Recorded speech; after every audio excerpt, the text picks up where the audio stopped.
Three girls watching TV shows, and some of it's good and some of it blows. And when we finish the movies, yeah, we need a scotch, and we turn to each other and say, what did we just watch?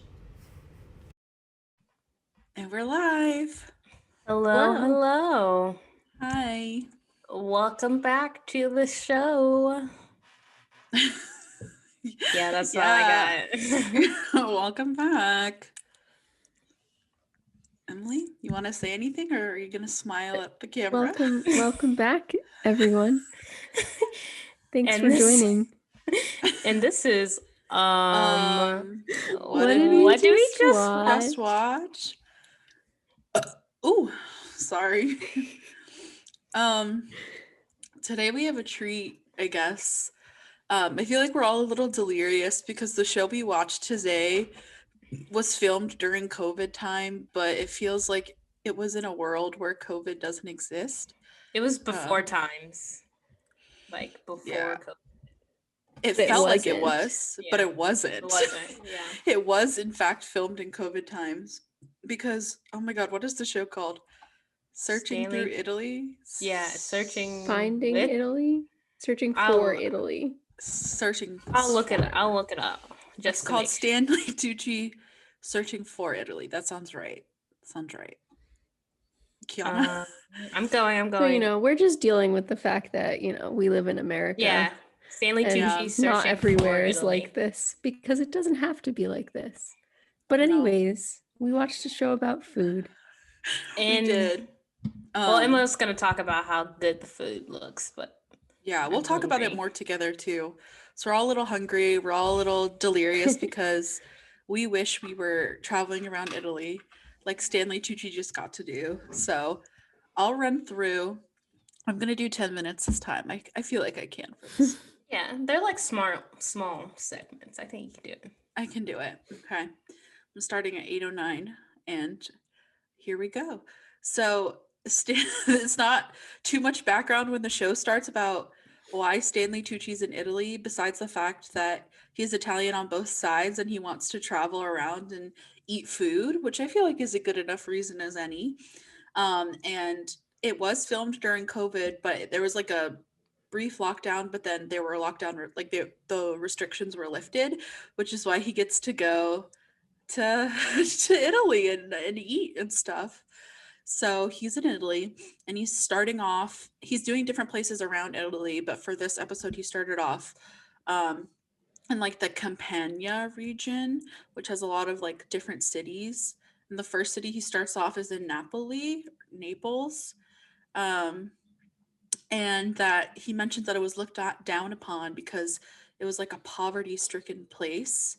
But a lot of things came from Naples, including pizza, which came from the poorest streets of Naples. And they have a whole little segment where he's like walking down the streets of Naples with this professor, and they talk about how everyone in Naples is obsessed with death.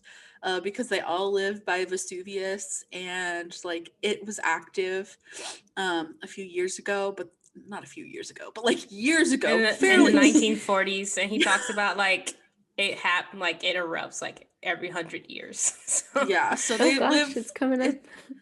Oh God, yeah, and it's like less of a taboo topic in Naples, like death. Like they talked about how like everyone is like you and your family will be like, oh, guess who died, like very casually. And another reason why that it's a thing is because it is a poor city, and so due to the poor hygiene and like upkeep of the city, cholera was really rampant. And so in order to battle cholera and like be able to eat food, they would fry like food in hot oil instead of water, because the water could be contaminated. So the professor who walks him around the city just like gives him a briefing of all the history. And then they arrive at this cute little stand where there's this like older lady named Fernanda, and she's like the last of her generation, and they've all been like cooking food, cuisine in Naples, which is super cute. And so they make like a fried pizza. So like she has like this dough and she puts like ricotta and like meat and stuff, and they fry it in oil for a little bit, and then him and the professor share it. and it looked fucking delicious. It was looks like a basically calzone. Yeah, it was basically a calzone, but I but don't know what it was. amazing. It looked very good. And afterwards, they walk to another restaurant to eat pizza, and they talk about how the pizza's name comes from a queen who just sat down to order pizza, which is the margarita pizza, which I never knew till I watched the show. And they kind of have a long conversation about how, like, with lockdown, like, pizza is obviously like a staple in Naples, A staple in Naples. True. and how in lockdown they made like hundreds of pizzas for people, like, before they like had to like shelter in place.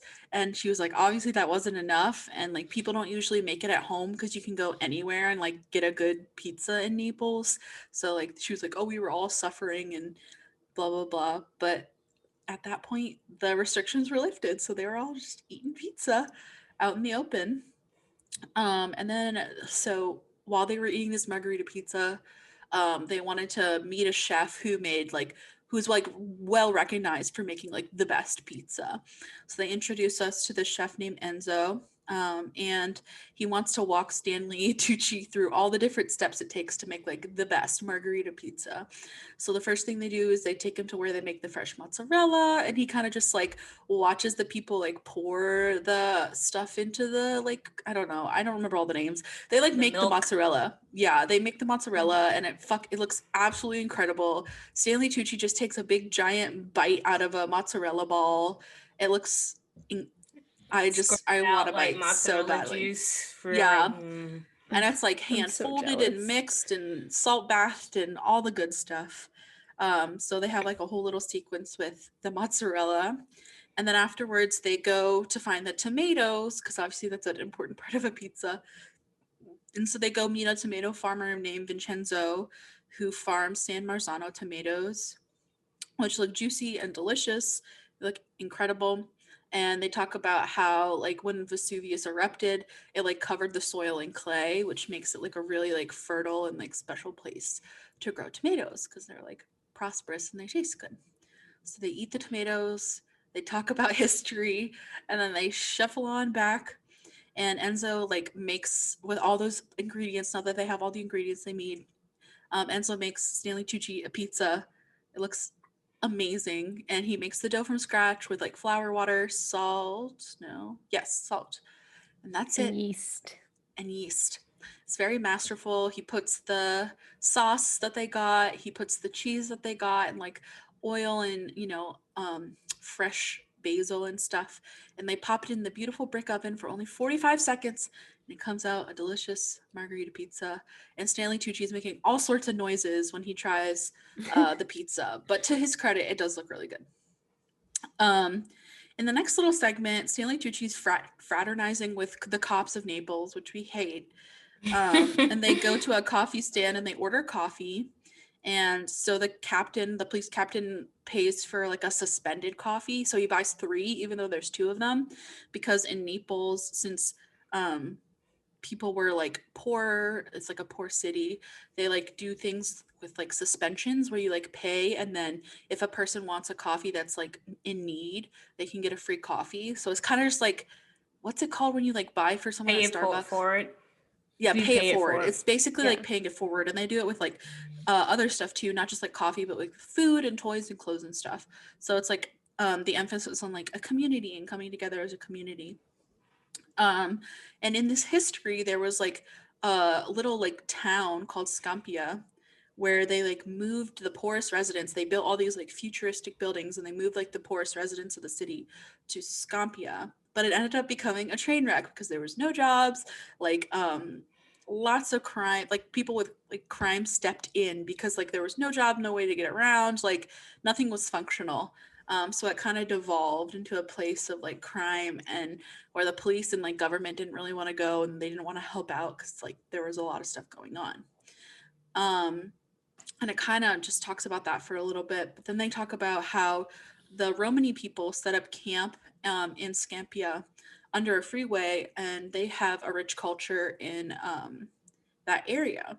So he meets this Romani woman, and they just kind of talk about life there. And he ends up going to one of the futuristic buildings where they have a kitchen, restaurant, catering business called Chiku. And it combines like Napoli and Romani recipes, and they serve out of one of these abandoned buildings. Again, looks incredible. It's like mostly women running it, which is super cool. And they like serve all kinds of people, all kinds of different cuisines. And they also like were able to have childcare and education. Um, and with the profits of the people like that come to their like little Chiku kitchen. So that was a nice little segment. And then the next segment is they go to Ischia. I'm probably saying that wrong. And Stanley Tucci used to visit this island with his late wife. Um, this is where we found out he had more than one wife. And then he comes to that island, which is in Campania, but not like Naples anymore. And there are mountains on the island. So if you go up to the top of the mountain, that's where there's like a lot of game and like hunting and stuff going on. So it's like a traditional food is like to enjoy a rabbit. So they figure out the process of like how to bait the rabbit with like leaves and like aroma. It's obviously like wild rabbits, like this, they catch wild rabbits. Um, and so they catch the rabbit, and then the head of the family, I think his name was Augustino, shows him like how to cook this rabbit, how they traditionally cook it. And so he shows Stanley Tucci how to cook the rabbit. And Sorry to Caitlin Opie. sorry to Caitlin Opie. That rabbit looked delicious. To my credit, I said I would not eat the rabbit, and I was the only one. So, Caitlin, I mean, it did just mark look it down. really good. I I'm just said saying. if someone served me rabbit, I would not say no. Yes. That you still said you would eat it, so I was the only one who said I would Correct. not. I just wanted to clarify that for our friend Caitlin. And while Augustino's cooking the rabbit, Stanley Tucci notices that like the nana of the family is showing all the young children how to like tie knots to like hang tomatoes so it preserves them, which is really cute and wholesome.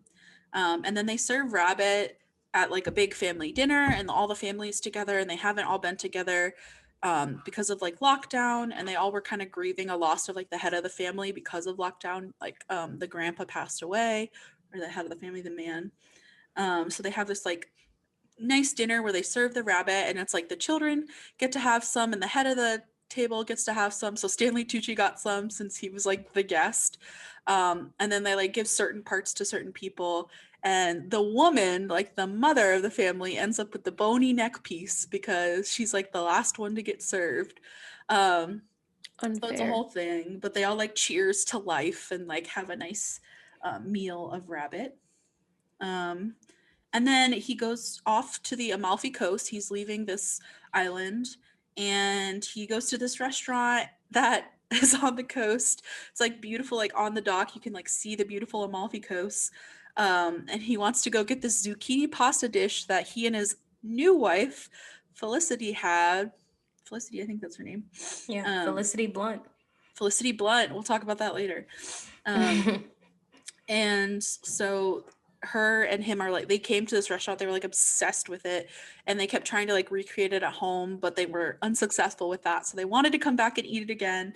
At the same time, it's like a place that never really rains or has storms, and a once in a lifetime storm is happening, so they're like being dramatic about that. And so they watch the chef, they make this delicious zucchini pasta where he like fries the zucchini and then puts it in a pot and lets it melt down and adds a little bit of butter and mixes it all up with pasta. It's like very like the most simple, but it looked really good.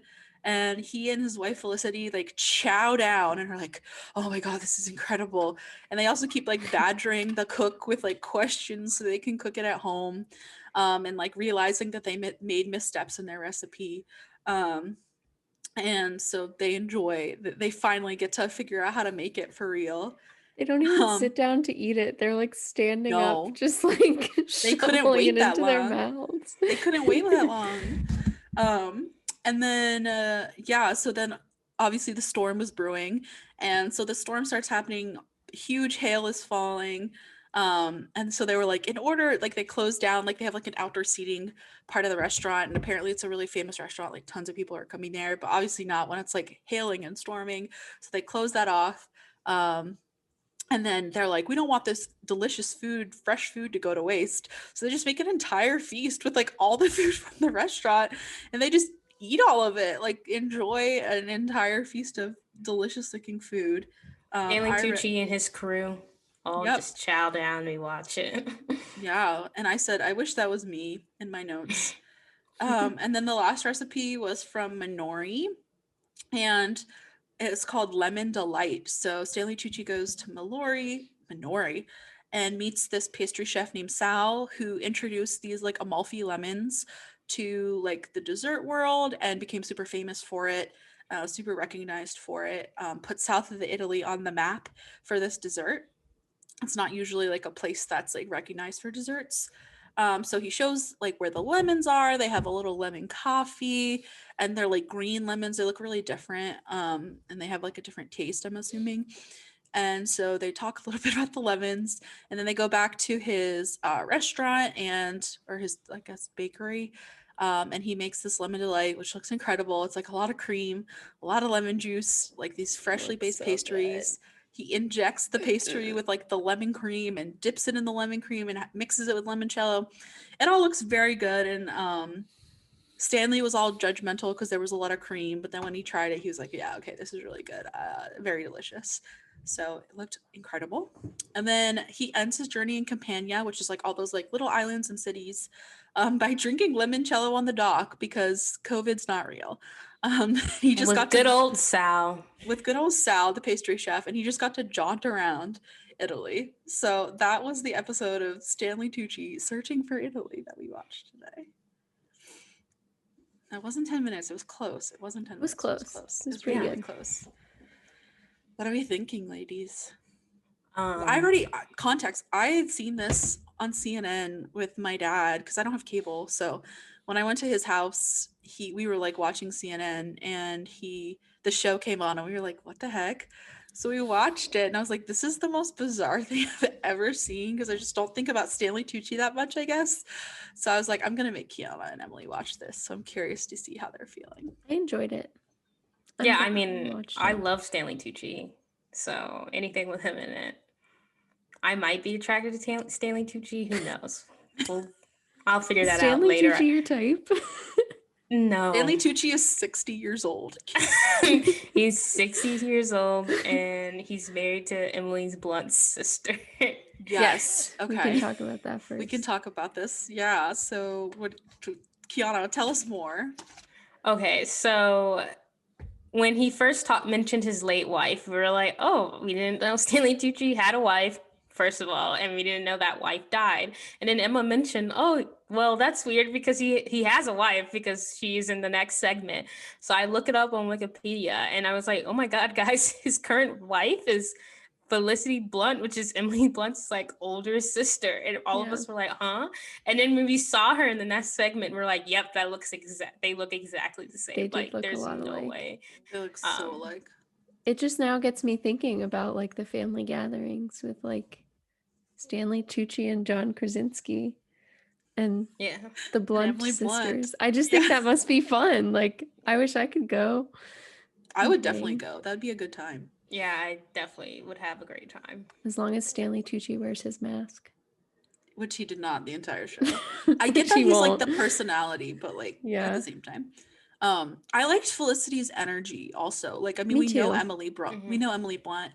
And I didn't even, the first time I watched the episode, I had no clue because I like just assumed, like I think I might have missed when they were like, oh, my late wife. Like I like, whatever. And yeah, then it was definitely like a glance over. It wasn't like, it was like a passing thing. So when they showed the wife, I was like, oh, she's cool. Like she's chill. She had a good sense of fashion. She looked nice. She seemed nice. Obviously, I only saw her for a tiny segment, but she seemed chill. And then they were like, oh, it's Felicity Blunt. And I was like, oh? Yeah. Yeah. What the heck? I feel like I would fall in love with both of them. Stanley Tucci and Felicity Blunt. She's at least 40. At least she's younger. She's closer to my... Yeah, at least she's closer to you. But like, I hate that he's 60 and she's 40. Yeah, according to the internet, that's what we found out. And it freaks me out, but that's how those actors and actresses live. So I guess that's just their life. They could do whatever they want. But My dad is the same age as Stanley Tucci. I just realized it. Is your dad just Stanley Tucci? He actually turned on the CNN show to be like, I wonder how Emil likes my new show. And you're like, this is bizarre. And you're like, he's dang. not Colombian, he's Italian now. Dad, when did you go to Italy? Yeah, I've been with you for like lots of months. What do you mean? Yeah, but yeah, so that's the first thing we want to talk about. And then now we could talk about how COVID was just like, it was like in the background because people were wearing masks throughout, but not all the correct way. Only sometimes. Yeah, only sometimes, not, and when they did, not in the correct way.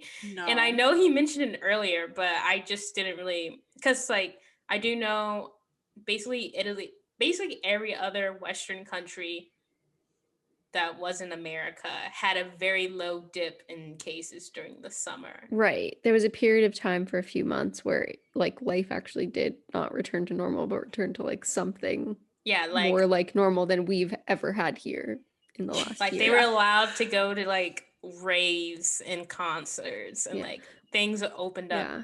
But like that's the thing though, is that like here things have always been open. Maybe not always, but like for a while they've been open. It's just like not a good idea to go to things, versus like what it seems like happened in Italy is that, I mean, as we know, like they had like a lockdown in the spring, and then that actually obviously worked because those work, and we never had one.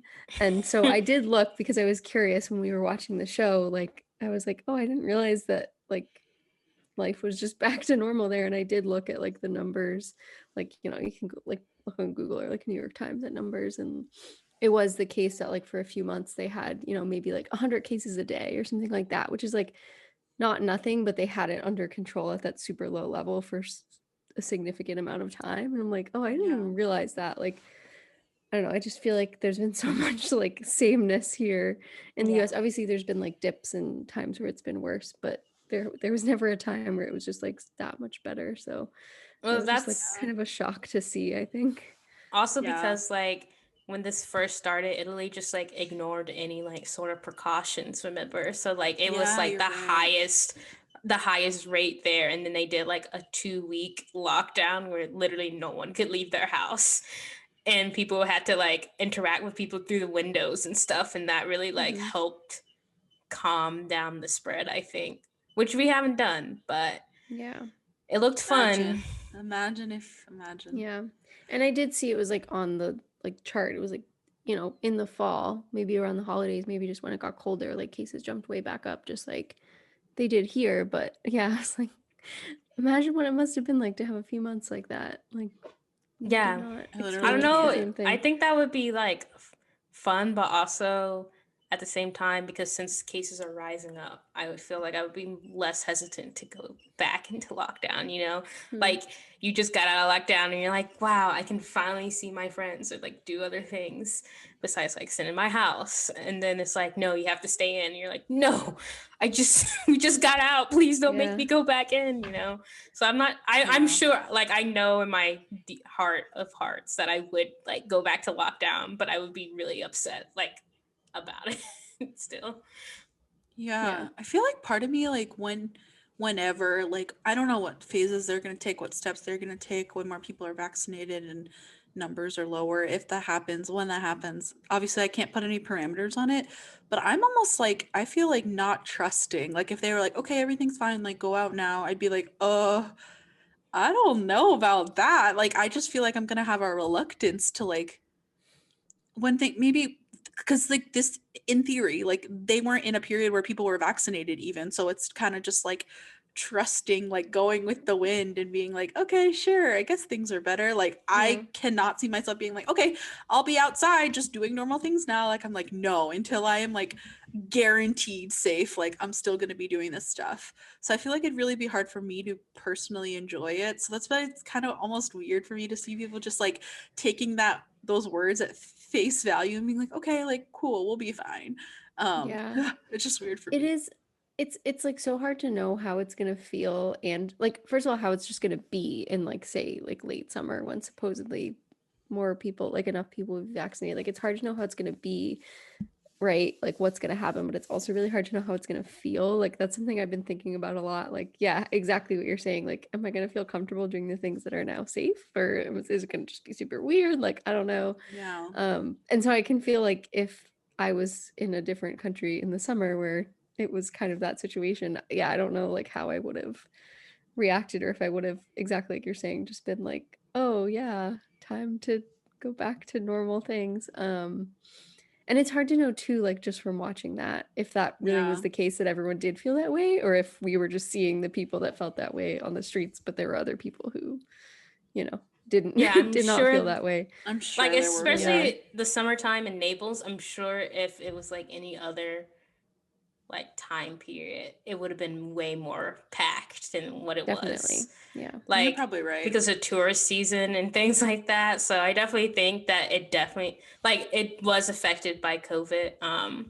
And again, there were people like there were like a couple people that they showed that were wearing masks, and we were trying to also figure out like in certain segments they wore masks. Like when they went to the mozzarella plant, they wore masks. And then, but when they went to like the farm, they didn't wear masks. Yeah, and we were trying to figure out like when it was just when they were outside, like they were like almost never wearing masks, and then they were inside, it was like sometimes. I don't know if like they said something about like just they followed the guidelines, so it might have just been like the specific establishments they went to like asked them to. Yeah, it was very hard to tell. Yeah, and it's just like weird. I kind of curious what those guidelines were. Yeah, that's a good point, because like Stanley Tucci would do this thing every time he would meet a new person he's like doing a segment with or whatever, where they would be like, oh, we can't hug. Their masks are off. They're less than 6 feet apart. But he was like, no, we can't hug. And he'd elbow bump them. They do an elbow bump. And then they're they would away having a conversation. They look like they're like a foot away. Hands. Like, they're like touching and sharing food and like breathing on each other. But they're like, we can't hug though. Not a hug though. Like, are they mouth kissing? Like, I'm confused. Like, why? Well, I'm not sure. Like, is Italian culture where they meet each other, do they kiss like both cheeks? Is that like a thing? Because I know like it might be. Some European, maybe.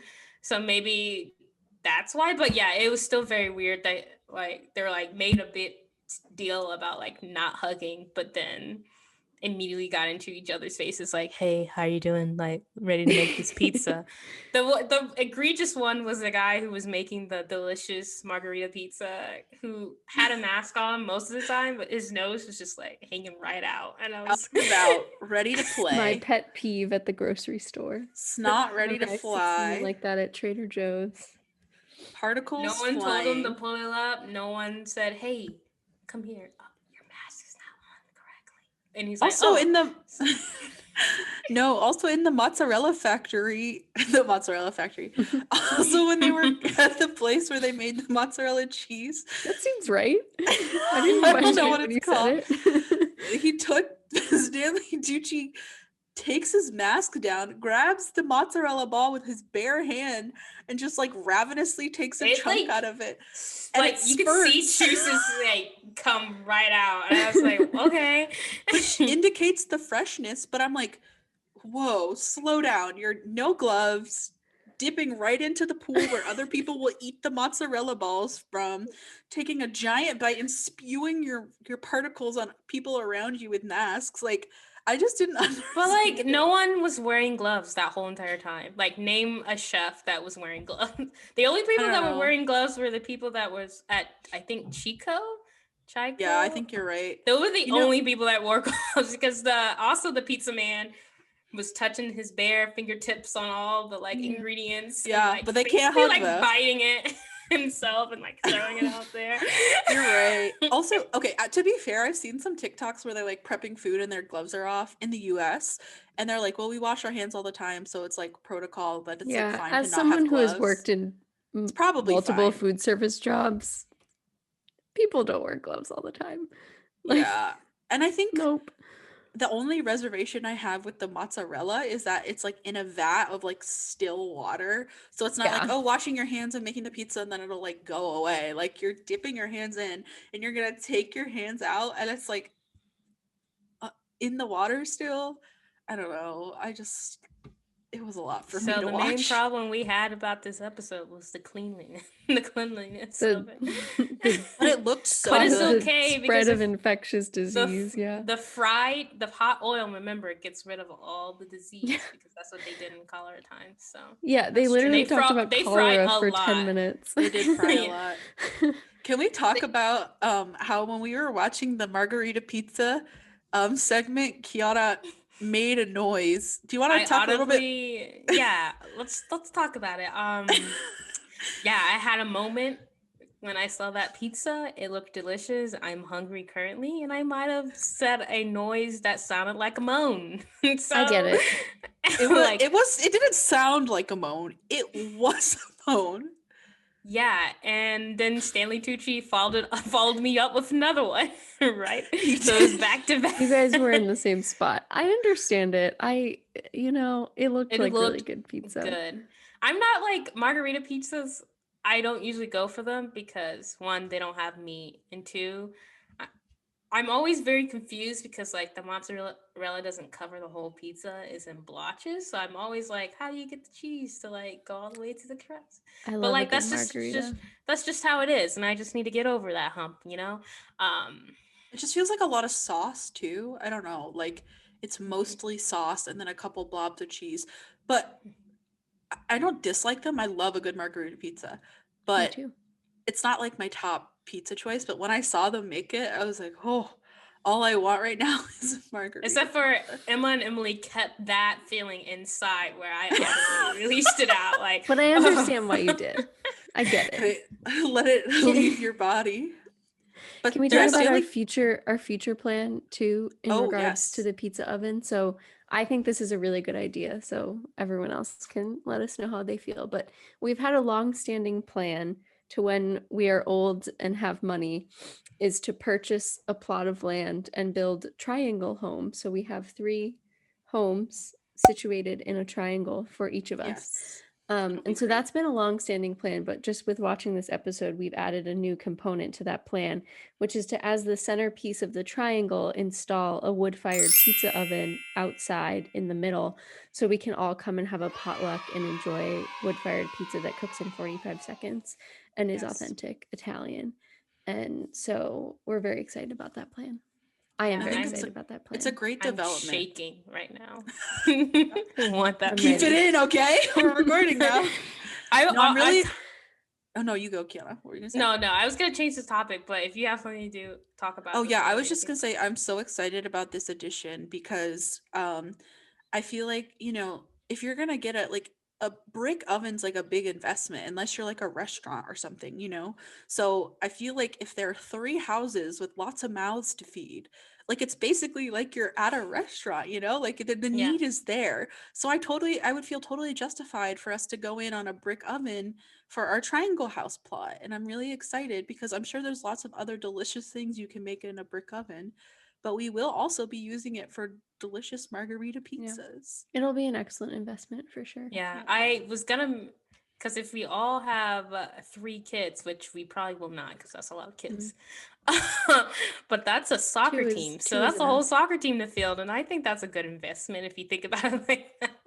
I'm not having 3 kids. Soccer pizza parties. Oh yeah, we'll have to get some extra people from somewhere because we can bring our other friends into it. Yeah, I mean, I'm gonna have 2. I'm having. We don't have to talk about this. So no one's having 2 boys, so that doesn't work. We've already talked about this.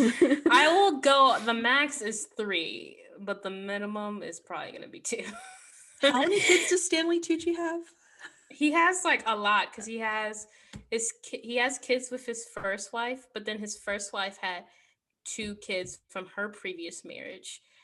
He has 5, and then he has like 2 or 3 kids from the current marriage he's in right now. Okay. Like his wife gave birth in 2018. Oh my gosh. So sorry, he has a 3-year-old baby. Yeah. He's 60 years old. Wait, can we talk about that? Because he has a 3-year-old and both the parents were in Italy because we saw them. Rich people have nannies, right? They're probably with a nanny.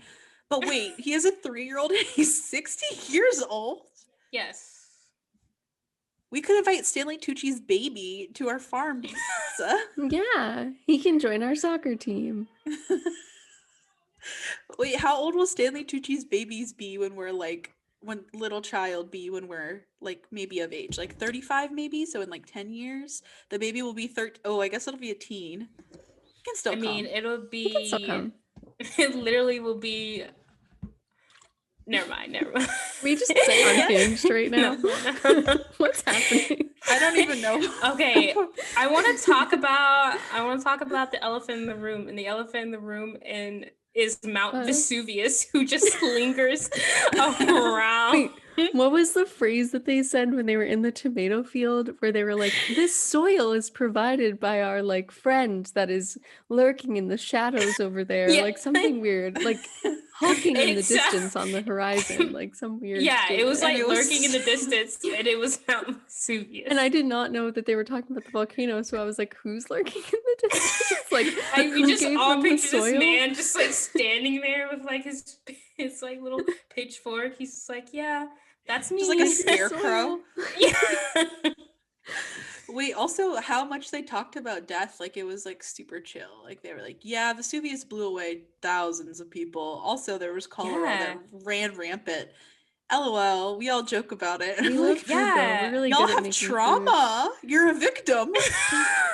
Yeah, 1944 was the last time it erupted, and it caused millions and millions of damages and stuff. And I was like, and he was like, yeah, it like erupts like once every couple centuries or like whatever. So I'm like, it's active. It's not like a dorm, like, you know, these active volcanoes. Like Yellowstone is kind of active, but like it just kind of it just waits, you know. Hopefully it'll never erupt, but it's just like, you know, it's just like bubbling over the surface. It sounds like Vesuvius is always just like, whoa, okay, come back. It reminded me of our D&D campaign with Amber's character. It lives right next to a volcano, and they're like, it's gonna erupt any moment, but like volcano willing, it won't. Yeah, literally, that is literally what the people of Naples are doing. They're like volcano willing and living their life. I could never. I'm just an anxious person, so I'm like living life in fear. If you live near any kind of like in California, there's earthquakes. In Naples, there's an active volcano. Living by a volcano is not for me. That's not the vibe I'm seeking. It's I would go for a visit, but not for a. Absolutely. But like, if you see a puff of smoke coming out from that volcano, I'll be like, goodbye. It's time. I'd poop my pants. Is that how you would run, Emily? I would run away. I would poop our pants. And I would say, goodbye, friend who lurks in the horizon. I feel like what would Stanley Tucci do? If the volcano puffed, I feel like he just wouldn't care. Yeah, no. He'd go get a pizza. Yeah. What would Stanley Tucci's 3-year-old do? Goo goo gaga. Wait, 3-year-olds don't do that. The 3-year-old would not be there because he has a very expensive nanny to take care of his 3-year-old. Yeah. His 3-year-old and like probably back in the US where COVID is raging. Yeah. But COVID doesn't rage for the rich and wealthy. That's true. That's why I was so angry when I first watched the show. My dad and I were in shock. We were like, we've been sitting at home for a year. Yeah. And Stanley Tucci is eating mozzarella and pizzas in Italy. How is this fair? Yeah, and the show is like positioned as such, so you're supposed to be like so charming, like so lovely that he's having this fun. It's like it kind of just like great on the one hand, it was like I was entertained. I enjoyed watching it, but on the other hand, like I kind of hate it that's the case. Yeah, because I'm like, I've just been sitting, like I canceled all my vacations that were like in the same region of the world at this. All my vacations there. I happened to have 2, which was like way more than normal. Emily's actually the rich one of us. I know that sounded crazy. Emily's the Stanley Tucci. But like I happened to have like 2 vacations planned to that same like region of the world that I was like very excited for over the summer, like same time this was filmed, that obviously canceled because of the panini. And like panini sounds so good right now. You're just Stanley hungry. Tucci just still went. Like Stanley Tucci went. Him and his crew who all looked like 20 something, so it could have been us. It could have been I should have us. just joined Stanley Tucci's film crew. I'm sure after this film is over, they're like, okay, do whatever you want. And you just like gorge yourself on. Go around and eat food. Yeah. Also, every friend group has 3. Stanley Tucci, Stanley Tucci's wife Felicity, and the 3-year-old baby. I'm the 3-year-old baby. Emily's Stanley Tucci, but in reality, she's Felicity. Yeah. I guess I'm Stanley Tucci. What does that say? Okay. I'll be Emily Blunt's sister. I'm okay with that. I'm a little disturbed that I'm Stanley, but I don't think the other roles fit me as well. So I guess that's just where I end up. It's not bad to be Stanley Tucci. He seems to have a pretty good life, given that we've been sitting at home and he was in Italy eating mozzarella. I used to hate Stanley Tucci only because of the role he played in Lovely Bones. Oh, The Lovely Bones. My dad didn't know he was in that movie. Play in The Lovely Bones. He was the serial killer. He was the killer. Yeah. I'm pretty sure I only read the book for that. Like I never saw the movie. Like I read the movie's it a little like creepy or something. Well, obviously, but like and it just is like it freaked me out. It still haunts me to this day, honestly. Why did they cast Stanley Tucci in that role? He plays it so well. He played it too well. Stanley? I hate that a little bit. It's like a little jarring to see that story come to life. Like it's like something that I don't necessarily think it needed to. Yeah. But he did play the role too well. But also, Marky Mark from the Funky Bunch was in that role. It was the dad in that. Oh yeah, he was, and he just screamed the whole entire. Also, I'm sorry, this is really off topic. We're getting away. But the sister from the Lovely Bones also was a Power Ranger, and she got her own CW show right after it too. Okay. Wow, I guess it paid off. Good, but she was in a good Power Rangers. Bones. Good for her. I don't know who the mom was. I don't remember who it was. I don't remember who any of those people are besides Stanley Tucci, if I'm being honest. Moving to a different topic, can we talk about how the show was pro-cop and anti-cop at the same time? And it sounded like it was pro-mafia and a little bit. Anti-mafia? They just couldn't choose. I mean, yeah, they were pointing out the different complexities. I don't know. It really wasn't that deep. It was just confusing.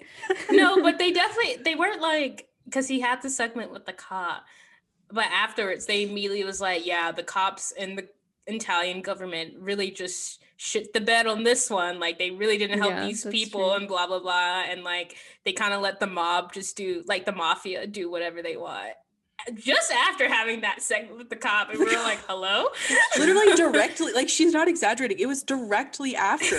He gets coffee with the cop, and then they talk about how the government fucked up, and the cops didn't even want to enter the city because they were like cowardly to help the poor people. And it's like, whoa, hold on. We just had coffee. The poor was like in between like a police and mafia war. Like that was basically how that city was living for like, it was weird.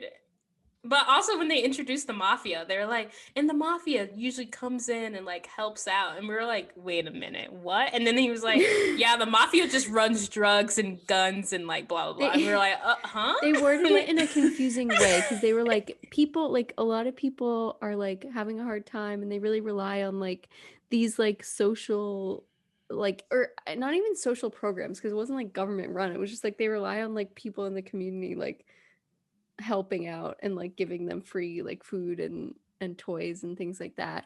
And then they were like, but when that assistance runs out, that's when the mafia has to step in. So they made it seem like the mafia was like, the mafia's like, I am here. Hello. The mafia was like, now I'm here to provide this social program. But like really what they meant is like when people like have no other options, they have to like do drastic things like crime, which was like not turn to crimey whiny. Which is okay, so let's talk about the vibe of this show because it's supposed to be like. Wait, can I interject something really quick before we talk about the vibe? Where does CNN fall on the political spectrum? Like, is that why they were so weird about it? Because they were producing the show? CNN is too like conservatives is a like liberal. white liberal. Yeah. Okay. like I feel like not that kind of progressive tracks but then. liberal. Like That that's I what feel like I that tracks picture with it what they were as. It's doing. like Because they were like, moderate we liberal. can't say fuck the cops, but fuck the cops. Like they kind of walked that line. CNN is like a white liberal from like the Northeast. Okay, I get the vibe. The vibe, yeah, Do you that get it? tracks. Does it come across? No, that was exactly what I needed to help clarify that. Kiana, the vibe of the show. What were you saying? Well, I was saying, it feels like the point of the show is so Stanley Tucci can like get back to his Italian roots and really like, I don't know, find himself on this adventure where he goes to like the 20 different regions of Italy, or 22, I can't remember. But then they talked about like death. And then then they talk about like the mafia, and then they just like talk about how volcano could erupt and like wipe out millions of people any time of the day, but like we love this food. And I was like, wait a minute. Because it just seems like a normal like traveling food show, but then they also brought in a lot of history, which I thought was really interesting, because it wasn't just like, yeah, here's the food. But also I don't watch a lot of like traveling food shows, so maybe that's just like how it usually is. I feel like it definitely gave a lot more history. Like, I feel like in food shows, usually they'll be like, oh, there's a history of like this food, but they don't really like always sometimes they do, I think, depending on like what it is, but they don't always elaborate on it. And I kind of appreciated how it was so connected. Like, you still learned a lot about the history, but it was still so connected to the food, or like wherever they went. Like the whole Scampia like city like ended up being about this kitchen that was run in one of the buildings that like they moved the people out to. So like it all had like a purpose. It wasn't just like, here's all this history, and also this food sort of has a part. Like it all like connected to like where they went or what food they were eating. So I thought that was cool. Yeah, I do really like the like food travel shows in the same genre because of that, because it all sort of like connects, and I just find it really interesting to learn more about, because like you generally like you have an awareness of like, oh, this food is from this part of the world, like cool, and it tastes good, but like I rarely do necessarily know like the history behind why that food was like started being made, and I just think that's interesting. Yeah. I thought that was cool that he talked about it. Like we started frying pizza like calzones because of cholera. Like that's just yeah, never like would have known that fact. Yeah. It's wild. Yeah, but I'm wondering like how go on. I was just saying that's cool. Like that's really interesting. But I was gonna say, like, I wonder how, because they didn't really talk about how pizza came to America, and kind of like this wasn't like a whole like look at the history of pizza and how it has transformed, but it would have been interesting, because small aside is that I'm currently taking a food history class for my graduate course, so we've been learning a lot about different like it's cool, but also at the same time I'm like, oh god. So I learned a lot about like white bread, and how white bread literally just became a thing in like the early like 1920s 1930s, like industrial white bread as what we see it today. And then now I'm reading a book about canned food, and how like canned food became a thing, and how when it first came out it was like stuff would get corroded, and it was just like such a mess, because like technology wasn't there, but as technology grew, the canning industry grew with it, and that's how we get like canned food today. But like you don't think about how canned food, like where that comes from. You just like, oh yeah, I'm just gonna pick up a can. Or you like also don't put the same, like when you say canned food, you're like, I would rather like you rather have fresh food over canned because of like the implications. So it was just like, I haven't finished reading the book because class got canceled on Thursday, and I was like, oh, I don't need to read that book. Got more time. And we don't have class on this Thursday, so won't be reading this book until 2 weeks from now. So I'll let you know how it ends. But yeah, it's just like really interesting to like think about how food has grown in society, and like how just like, because you don't think of like food, you're just like, it's always there when it is, and like I can try to get what I like, and if it doesn't have like if I don't have the food that if this grocery store doesn't have the food I want, I can just like go to another grocery store. But like that was not a thing. Right. Like it's not the reality, or it wasn't the reality. It's also sometimes not the reality now. Like for sure. I think that this is kind of like similar in some ways, where I feel like we're getting more backstory about like Italy and like how some things came to be, or at least the dishes they're focusing on, which is interesting. I'm like wondering if maybe they'll do more of that depending on the region, or like depending on like if he has more of a connection to it, like where his family's from, maybe we'll like learn more, spend more time there. I'm not sure. Yeah, do you know how, because I know you had mentioned there's like other episodes of this. Is it like all about Italy, do you think, or do you think it'll be different places? It's definitely about Italy. I think it's the next one's in Rome, so I feel like that one will be pretty heavy, right? Because that's like a touristy place to go. Well, but it hasn't come out yet, so I can't tell you any information about it. It seems like each episode is going to be in a different region, so it's probably going to be like total 20 episodes, and he's just going to go to different. But yeah, and it was season 2. No season 2, not renewed. Stanley Tucci in Great Britain. Stanley that'd be Tucci. A different show. Maybe they can just send the 3-year-olds to the different parts of Italy. Isn't Emily Blunt British? Maybe. Yeah. Felicity had an accent too, right? Didn't she have like Felicity Blunt with Stanley Tucci in Britain. I would watch that. Yeah, honestly, I would too. I mean, food shows are. I don't really watch food shows because I don't know. I just because I'm always like I want to make that, or I want that in my body right now. But but every time I watch it, I'm like, wow, I'm really relaxed now. Like I could. Yeah, I like them. Yeah. That's what the appeal is for me. And I feel like sometimes when the personality he's going around is like a cool person, like I'm pretty indifferent. Stanley Tucci was fine. He was polite and everything. Like it wasn't, I feel like he did a good job like interacting with the people, but it wasn't like he actually spoke in like Italian. I really liked that. But like if you've ever seen Anthony Bourdain or like Andrew Zimmerman, there's like a couple of like, I don't know, I just feel like they really like immerse themselves and are like having like real genuine connection and are like really going to hole in the wall places where it's like really representative of like what the population as a whole might actually eat. Versus like this seems like he kind of just went to like the big names, like they're well written, which is cool, like because they're like famous chefs and stuff, but it felt more like it was still calming. It just like I feel like the other food shows are really calming too because it's like connecting with the people. But as a whole, I love the traveling chef. Like I think that those shows are fun to watch. Yeah, I feel like Anthony Bourdain too, and like a lot of the other hosts of these similar shows that I've watched are like food professionals. Like they're like chefs or like food writers or like that's their like their career versus like. I mean, maybe Stanley Tucci has done other things besides acting that I don't know about. As far as I would not know. Maybe he's primarily an actor, but so that's like definitely a difference too.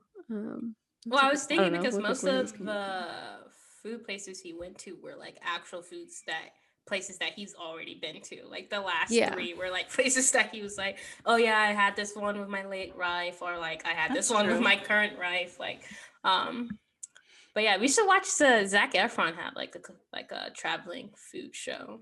What? And, yeah, he had a traveling food show. I don't think I've ever watched it, but I knew about it. That's when he talked about like the stuff like his relationship with food, because he had like a really bad relationship with food, and now he's like finally like because he was working out a lot, so he's like really ripped for like multiple movies. Of his shows and, so he had like really negative relationship with food, and now like he finally feels like he can like actually enjoy the food that he eats, and like I love that for him. I haven't seen it, but I saw that clip going around when it first came out. But yeah, should this That's just awesome. be we should definitely watch that. A podcast where we watch food shows? No, because I'll just be hungry all the time. I know. True. I ordered a margarita pizza. I did it. It's coming. I'm happy delicious. For you. I can't wait. I'm so excited. It won't be the same, but it'll be so good. I think I have like pizza making stuff, so I think I make a chicken pesto pizza. That sounds dope. Yeah. Should we rate it, ladies? Let's rate her. We should. Rate the Stanley Tucci show. I'm gonna give it an 8 out of 10. Oh, an 8 what's out of 10? Calzone.